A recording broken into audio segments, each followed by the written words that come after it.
for me, like the fun part now is like I can do anything I want to. And like I don't have to be controlled by somebody. Like I don't have to be told like how or what my goals are gonna be or what my passions or purpose is. It's like like we're talking about branding, right? Like I'm my own brand, and outside of that, like I'm Shannon. Like you can't tell me how to be me. Like it's not going to be good for me mentally and all that. So I think just that's just the corporate world period too. I think like that goes beyond the wrestling industry. um it's in all of corporate America.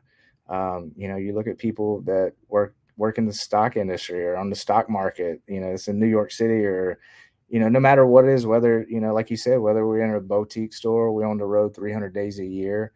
It's like we have the power to control the narrative for us.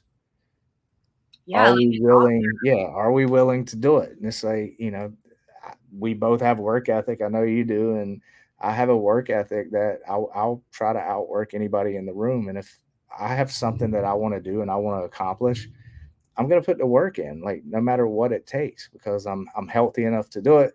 Like mentally, I'm focused. So it's like there's no reason for us not to succeed. Like for ourselves and our own brand. Yeah. Do you want to share anything about like your the platform that you've been working with, and or like your family and how that's growing and everything? Yeah, dude. From a family standpoint, like I got married about 6 months ago, 7 months ago. Like super cool lady. Like she supports me like in anything I want to do. But I never had kids. Like so, she had two kids that she brought into my life. I never wanted kids just because I was on the road traveling so much and just felt like it would be cheating the kids because I'd be gone all the time. But yeah, so I have a daughter and son now that she brought into my life, which is amazing. Like they're just really good kids. My daughter, like she's 22 years old and just had our first grandchild, which is amazing because I'm getting to see this little dude evolve. And you talk about like just the purest form of a human being. Like there was a lot of reflecting too whenever he was born, right? Just like holding this kid, it was like, man, he's so pure. Like the world, nobody's like, um, you know, nothing's touched this little boy.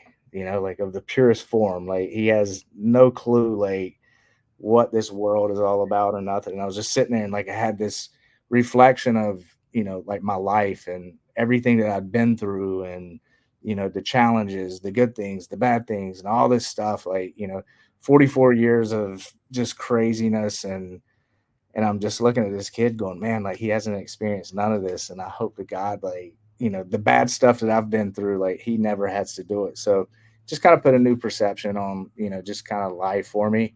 Now just focusing on, them too. Like I think about him too. His name's Enzo. So it's like, man, I want to make sure Enzo like is set and he has these people around him to pull him up and teach him these educational values, or these things that's just going to help him not go down the right path, because like nobody's perfect, nobody's just going to be this perfect being that doesn't screw up from time to time. But I think just the awareness of like you can do whatever you want to do, and supporting him as he goes on this journey so he doesn't have to pigeonhole himself, right? So like I'm already thinking about him, and so anyways, from a family standpoint, like that's something like I've been thinking about over here. But then from my standpoint, like I'm working at I'm a client relations manager at a treatment center called Riverside Recovery in Tampa. And talking about people that pull you up, like we got a staff here that like just have the same vision and passion, and like we have a good time.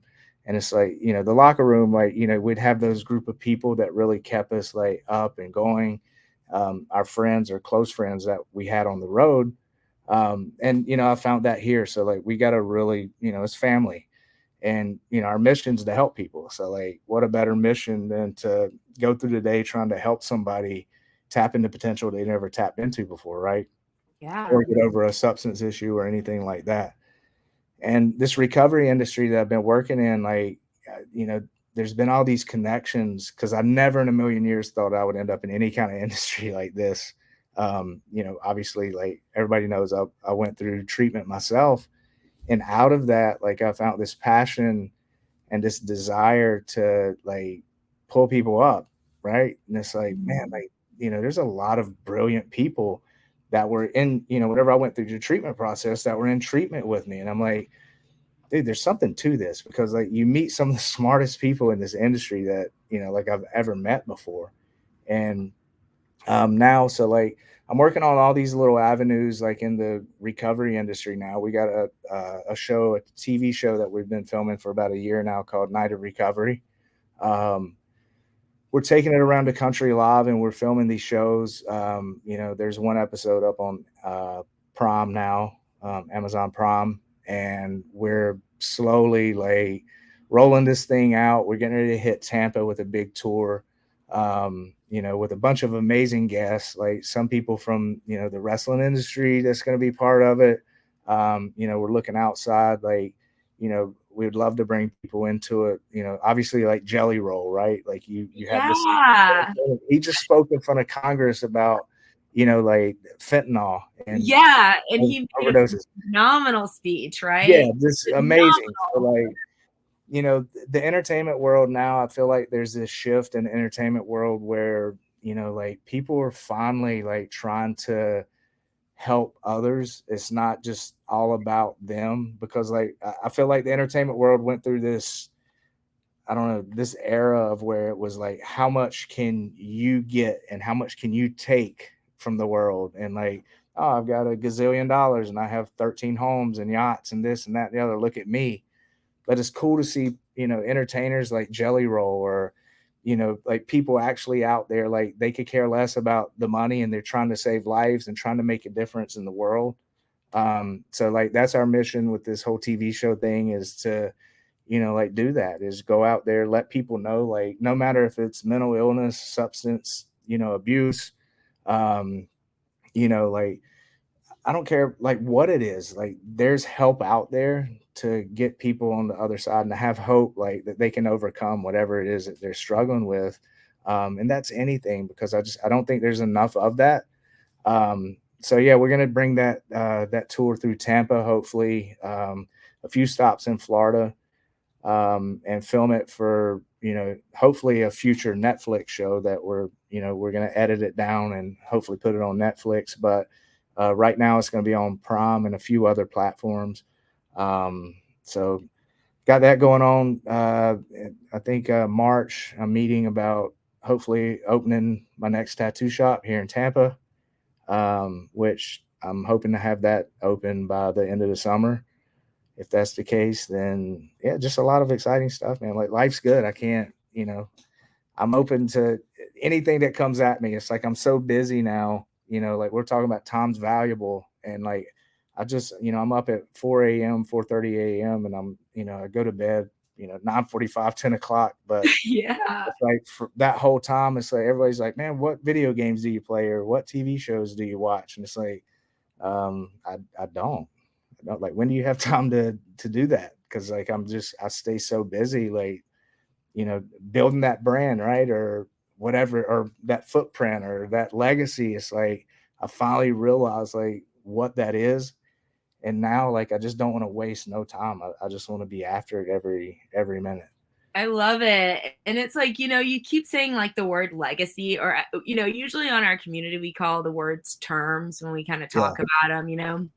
So I have to just have like Shannon Moore legacy. Like Yeah. that has to be on the list for everyone. And, you're so right. And it's so awesome, like hearing how, like, I love like listening to how you're sharing about the platform that you're reaching, like the speeches and the tours about like the recovery, and like building like a place where people who maybe have had that public ex- experience, that it is a whole new time for us to be vulnerable in our skeletons with each other, but I think it's like, for myself, like I were really nervous being in public, trying to share who I am, trying to be Victoria. And it was someone in my recovery program myself that helped me develop Vix Crow in a sense of like, why don't you just be Vix?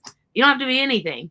And you know, she's not a wrestler. She's actually in her late age. So it's like the the opportunity to be present and recognize friendship or building and like to really like follow those people that are lifting you up. And it's still painful getting uprooted. Like I don't want to, you know, sit here and tell stories and say that I haven't had a smooth transition. I have been able to share with you, like, you know, like questions like, hey, brother, like, what in the world, you know, and stuff. But I think it's like really nice that you're able to bring like a public platform so we can bring these like skeleton pieces like to the forefront. Cause like I think like by me starting like to go on a live and being like, entertaining. Like I didn't see that for myself in this space for me. Like I felt like that would be me trying to make things look like they're okay. And I feel like my truth and my real story right now lies in like these live kind of platforms because this is how it is at whatever at 11:55 on Yeah. Friday. Like this is who I am at 11:55, you know, and that's what I always like y'all catch me on my Twitch, catch me over here. Like, because I just can't catch up to my own stories, but y'all can hear if I'm, you know what I'm saying? Like, Yeah. I'm just, that's Yep. why it's like we're authors, like, of our days. Like, you know, like I just kind of